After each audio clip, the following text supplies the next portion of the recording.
ako se pitate zašto sam ja danas ovako sva u crvenom, vrlo jednostavno, prije svega jer je crvena moja najdraža boja, kao drugo crveno vuci neka sluti neradost, ali imajući u vidu kako je trenutna situacija, bojim se da nam ni svo crvenilo svijeta ne bi moglo pomoći. I kao treće, mislim, nemojte mi reći da mi ne stoji.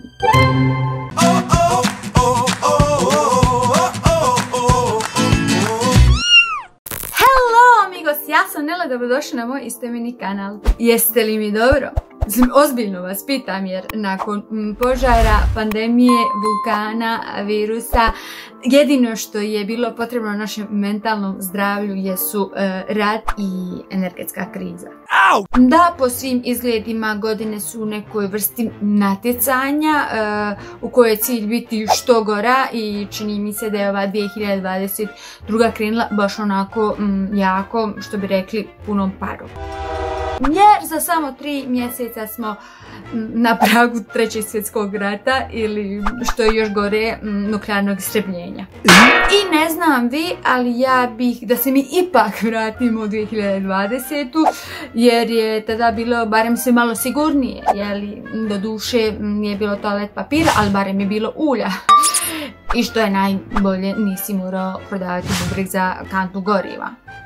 Tad si za 20 eura mogao komotno natinkati pola rezervoara. I to pola rezervoara ti je moglo trajati komotno pola godine. Jer i onako nisi nigdje išao. Jel me pratite?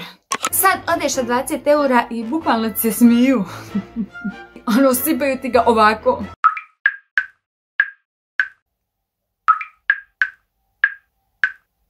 No, to nije najgore. Najgore je što kažu da najgore tek dolazi. I ja se onako pitam, bože moj, pa šta će biti sa tim benzinskim? Šta će biti sa njima za par mjeseci? U šta će se one pretvoriti? Mislim, bježat ćemo od njih kod đavo od krsta. Najviše što ćemo uraditi, nastave li cijene ovako da rastu, jeste šetati se kroz njih kao kroz tržne centre i ono, kad nas budu pitali šta želimo.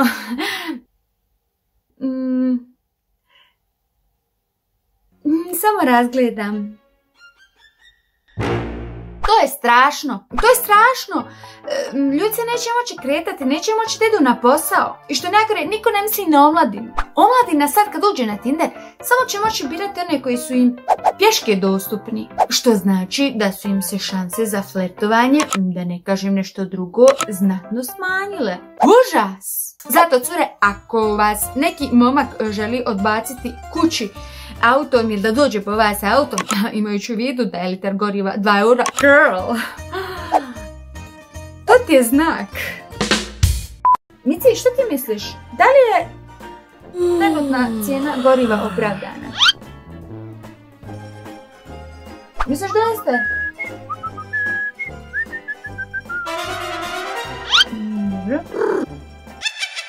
Mici kaže da je to sasvim opravdano sve dok je ona snadjevena konzervama, paštetama i štapićima. A sjetite se samo koliko smo iščekivali tu 2022. Ono, jedva čekali da dođe u nadi da će sve ostati iza nas i da ćemo se napokon vratiti u normalu. Mislim, ne znam jesmo li naivni ili baksuzni. Taman kad smo prebolovali sve oblike virusa i kad smo poprimali drugu, treću, četvrtu, šta ja znam više koju booster dozu, kad su nam počeli ukidati maske, covid pasoše, testove, kad je napokon trebao da iziđe Avatar 2, sad ovo Aj, madre mia, por qué? Dokle ćemo više živjeti pod konstantnim stresom? Čovjek pokušava da živi zdravo, da jede organski, a tamo neka budala, kogo da je budala, je bombarduje najveću nuklearnu centralu u Evropi. Šta nam je sljedeće? Šta sve nećemo dočekati u ovom 21. stoljeću? Nemojte mi reći da nismo jadni. Ja sam sigurna da i korona sada kad nas vidi sigurno pomisli nešto kao neka. Tek će sada vidjeti kako im je bilo puno bolje sa mnom. Ili nešto kao neka. Sad će vidjeti kako sam ja u stvari bila samo mala maca pored Putina. Ili, gle, neću više da mutiram jer samo bi im još to trebalo. Samo bi im još to trebalo. Gledajte. Iskreno. Mene više ništa ne može da iznenadi. Ja da sutra čujem na dnevniku da su se predatori upravo spustili na Jahorinu, ja bih nastavila večerati u apsolutnom miru, ne bih se ustala ni da zaključam. Dobro, vjerovatno bi mi došlo da uzmem krpe i pobjegnem u neku zabit, na primjer u Nepal ili Butan. I da se ne okrećem.